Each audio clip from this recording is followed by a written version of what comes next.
नमस्कार ओडिशावासी मु जगदीश आपन को स्वागत करछि आज नूतन वीडियो को। आज हूँ जनवरी 26 साधारणतंत्र दिवस। साधारणतंत्र दिवस अवसर में मु आपन को हार्दिक अभिनंदन एवं शुभेच्छा जनाऊँगी। चलतु आज नजर पकईदेवा किसी गुरुत्वपूर्ण खबर उपर। आज कमिब ताती बढ़िब शीत। रविवार दिन ठारू रातिर तापमात्रा कमिब 31 और 1 पर्यंत वर्षार संभावना रही बोली पाणीपाग विभाग पूर्वानुमान करिसेंती। उत्तर पश्चिम पवन प्रभाव में शीत बढ़ी बोली सूचना देइछंती। 29 और 30 तारीख में घन कुहुड़ी देखा बोली मध्य सूचना आछि। भुवनेश्वर में 19.5 डिग्री, कटक में 18.8 डिग्री, पुरी में 20.1 डिग्री सहित तापमात्रा शीतल रहिब। पश्चिम वायु एवं घूर्चापुर दुर्बलता हेबा कारणरू शीत बढ़ी बोली पाणीपाग विभाग पूर्वानुमान करिसेंती। चलନ୍ତୁ नजर पकाइबा परवर्ती खबर पर। बापा गाड़ी करिबारु आत्महत्या। बापा गाड़ी करिबारु आत्महत्या करछि नाबालक। एभली दुखद घटना आछि खर्दा धौली थाना अंतर्गत कडिंग साहिर नाबालक स्कूल न जिबारु बापा गाड़ी करथिबा घर लोक कहिसेंती। बापा पार्टी करिबारु केंद्र करी नाबालक जनक पंचवटी आश्रम निकट में दौड़ी दे आत्महत्या करथिबार सूचना मिलिछि। घर लोक खोजाखोजी करिबा परे पुअर झुलंता मृतदेह पाइथिले। पुलिस को ए संपर्क में न जणाई परिवार लोक शव सत्कार करिथिबा बेले पुलिस निज आडू मामला दायर करी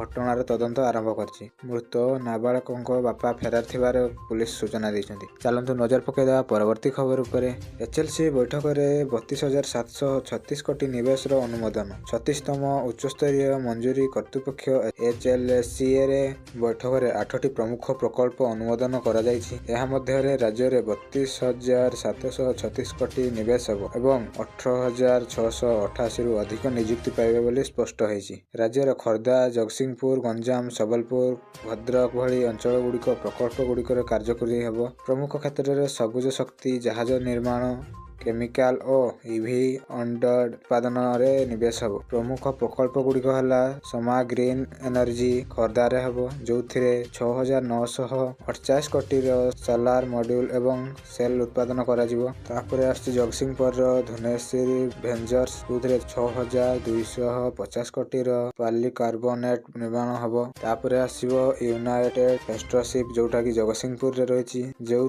5,637.50 कोटी जहाज निर्माण और मरामती काम हेबो। परवर्ती होछि डीसीएम श्रीराम जोटा गंजाम रे रहिछि एथिरे 5,200 कोटी केमिकल कॉम्प्लेक्स निर्माण हेबो। शेषरे होछि हिंडल संबलपुर जो 2,000 कोटी ईवी ऑनलाइन उत्पादन कार्य हेबो। चलंतु नजर पकाइबा परवर्ती खबर उपरे। बिना लिखित परीक्षा रे आईओसीएल रे चाकरी। Indian oil corporation limited IOCL रे चाकरी करिया पय इच्छुक असाई मानक आसिला बड़ सुযোগ। जेउ माने सरकारी संस्था रे चाकरी करबा को चाहुचंती सेमाने ऑफिशियल वेबसाइट रे जाई आवेदन करि पारबे।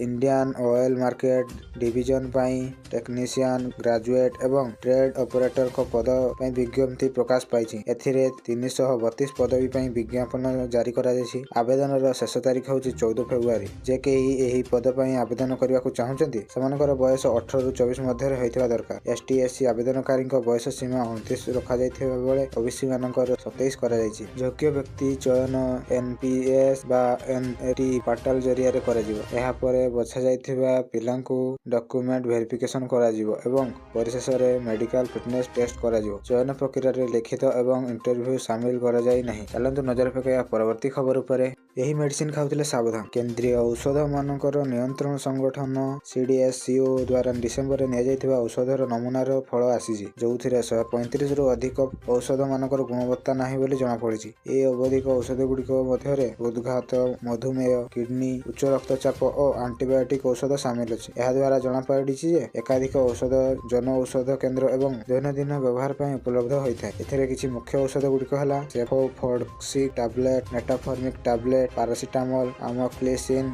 मोरोपेन इंजेक्शन इत्यादि। सीडीएसओ एहार तदंत जारी रखिछि एवं अवैध औषध निर्मातांको लाइसेंस बातिल करिवा दिगरे कार्यानुष्ठान चलिछि जहार प्रभाव को उपभोक्ता मानक सहज करिवा दो आह्वान करा जायछि। यदि आपण एही औषध को व्यवहार करछथि तेबे तुरंत डाक्टर को सहित संपर्क करंतु एवं विकल्प औषध व्यवहार करिवा को चेष्टा करंतु। चलंतु नजर पकाइबा परवर्ती खबर उपरे। बीजेपी रो जिला सभापति चयन प्रक्रिया सरी जायछि। एही प्रक्रिया अनुसार अनेक जिला पय नूतन सभापति नाम घोषणा करा जायछि। एथिरे ढेंकानाल रो दायित्व ରସବିହାରୀ ବେହେରା, କେନ୍ଦ୍ରାପଡ଼ାର ଦାୟିତ୍ୱ ଶଶାଙ୍କ ଶେଖର, ପୁରୀର ଦାୟିତ୍ୱ ଡକ୍ଟର ଦେବେନ୍ଦ୍ର ତରାଇ, କଟକକୁ କାନ୍ତ ବିଶ୍ୱାଳ, ଗଞ୍ଜାମରୁ ସରୋଜ ସାବତ ଓ ବଲାଙ୍ଗୀରରୁ ଶ୍ରୀବତ୍ସବ ବେହେରାଙ୍କୁ ଦାୟିତ୍ୱ ଦିଆଯାଇଛି। ଏହା ସହ ଦଳର ଆଶା କରୁଛି ଯେ ଯଥାଶୀଘ୍ର ରାଜ୍ୟ ସଭାପତି ଚୟନ ପ୍ରକ୍ରିୟା ସମ୍ପନ୍ନ ହେବ। ଦଳର ନୂତନ ନେତୃତ୍ୱ ତଳସ୍ତରର ଦଳର ଅଧିକ ଶକ୍ତିଶାଳୀ କରିବା ପାଇଁ ଉଦ୍ୟମ ଜାରି ରଖିବ। ଏଥିରେ ରାଜ୍ୟର ବିଭିନ୍ନ ଦାୟିତ୍ୱ ଆଶା କରାଯାଇଛି ଯେ ଦଳକୁ ଭବିଷ୍ୟତରେ ଏକ ଶକ୍ତିଶାଳୀ ସ୍ଥାନ ନେଇକି ଯିବ। ଚାଲନ୍ତୁ ନଜର ପକାଇବା ପରବର୍ତ୍ତୀ ଖବର ଉପରେ। ପ୍ରାକ୍ ବଜେଟ୍ ଆଲୋଚନା, ଫୋକସରେ ଗାଁ ଓ ଗରିବ।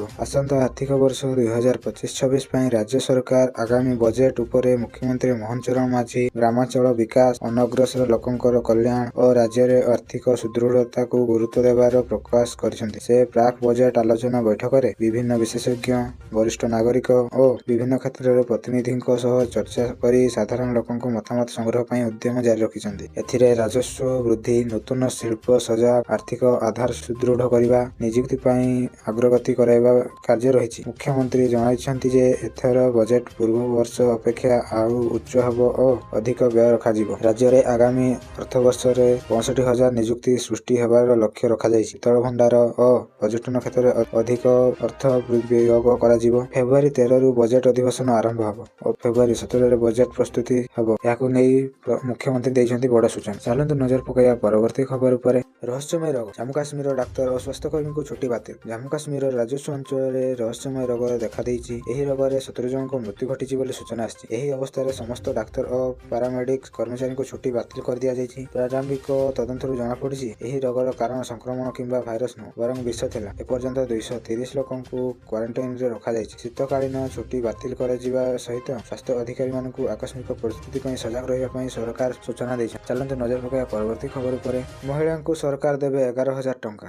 ଆଜି ହିଁ କରିନିଅନ୍ତୁ ଆବେଦନ। ପ୍ରଧାନମନ୍ତ୍ରୀ ମାତୃବନ୍ଦନା ଯୋଜନା ଏକ ସରକାରୀ ଯୋଜନା ଯାହା ଗର୍ଭବତୀ ଏବଂ ସ୍ତନ୍ୟପାନ କରୁଥିବା ପିଲାମାନଙ୍କୁ 11,000 ଟଙ୍କାର ଆର୍ଥିକ ସହାୟତା ପ୍ରଦାନ କରେ। ଏହି ଯୋଜନା ଦେଶର ସମସ୍ତ ରାଜ୍ୟରେ ଲାଗୁ ଅଛି ଏବଂ ମହିଳାମାନେ ଅଫଲାଇନ୍ କିମ୍ବା ଅନଲାଇନରେ ଆବେଦନ କରିପାରିବେ।